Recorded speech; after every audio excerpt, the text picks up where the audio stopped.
Hello dear students, welcome to my channel BK Munnalal. आज मैं आपको सिंथेसिस ऑफ सेंटेंसेस के पार्ट 5 में complex sentences by using adverb class of condition discuss करने वाला हूं।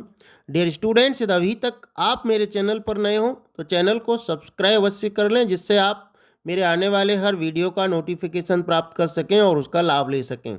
आइए शुरू करते हैं। Complex sentences by using adverb class of condition. Condition का हिंदी में अर्थ होता है शर्त, वह वाक्य जो शर्त प्रकट करता हो।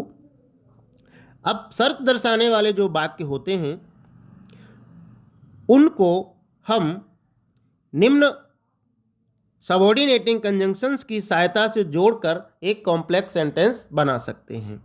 ये सबऑर्डिनेटिंग कंजंक्शंस होते हैं इफ का हिंदी में अर्थ होता है यदि। ये कंडीशन या शर्त को दर्शाता है। सामान्य शर्त होती है जिसमें शर्त पूरा होने की संभावना रहती है। वेदर का भी अर्थ होता है यदि, इसमें चॉइस होती है, विकल्प दिया रहता है।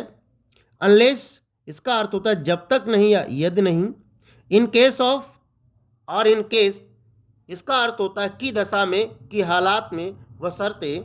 नेक्स्ट है as long as, provided that, on condition that.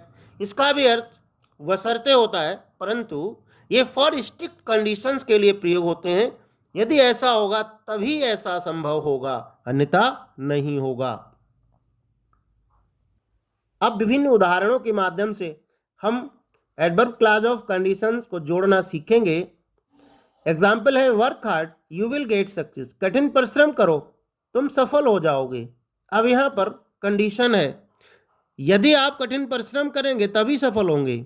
Possibility है, संभावना है कि सफल हो जाएंगे, तो हम इफ का प्रयोग करेंगे। If you work hard you will get success. यदि आप कठिन परिश्रम करेंगे तो आप सफल हो जाएंगे। कंडीशनल सेंटेंसेस के रूलिंग है, जिस पर वीडियो आपको अलग से मिलेगा।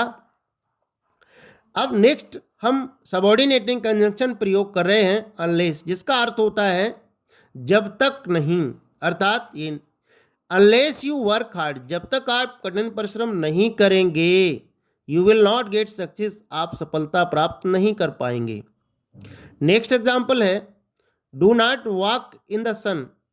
धूप में मत घूमो, यू विल फॉल इल, आप बीमार हो जाएंगे। सिंपल सी बात है, अगर आप धूप में घूमेंगे तो बीमार हो जाएंगे। अगर या यदि का अर्थ निकल कर आ रहा है तो कंडीशन क्या है, अगर धूप में घूमेंगे।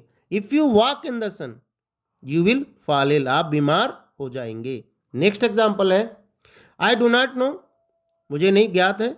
सी विल कम, वह आएगी। सी विल नॉट कम, वो नहीं आएगी। अब हमें यह देखना है कि इन दोनों वाक्यों के बीच में एक विकल्प दिया जा रहा है, आएगी या नहीं आएगी। कॉम्प्लेक्स बनेगा I do not know whether C will come और नॉट। नेक्स्ट एग्जाम्पल है वी फॉरगेट सम डिटेल, हम कुछ विवरण भूल जाते हैं। यू शुड टेक नोटिस, आपको ध्यान रखना चाहिए। अब की अवस्था में, की हालात में का प्रयोग हम करेंगे सबऑर्डिनेट कंजंक्शन का। यू शुड टेक नोटिस, आपको ध्यान रखना चाहिए। In case we forget some detail, यदि मैं कुछ विवरण भूलता हूं या कुछ विवरण भूलने के हालात में आपको ध्यान रखना चाहिए। नेक्स्ट एग्जाम्पल है you can borrow my car, you promise to drive safely. आप मेरी कार धार ले सकते हैं, आपने सुरक्षित चलाने का वादा किया, है ना। आप मेरी कार को ले सकते हैं क्योंकि आपने सुरक्षित चलाने का वादा किया है। अंग्रेजी में इनका अर्थ सेम होता है, हिंदी में अलग अलग शब्दों में अंतर हो सकता है, परंतु इंग्लिश में इनका एक ही मीनिंग रहता है। You can borrow my car as long as you promise to drive safely.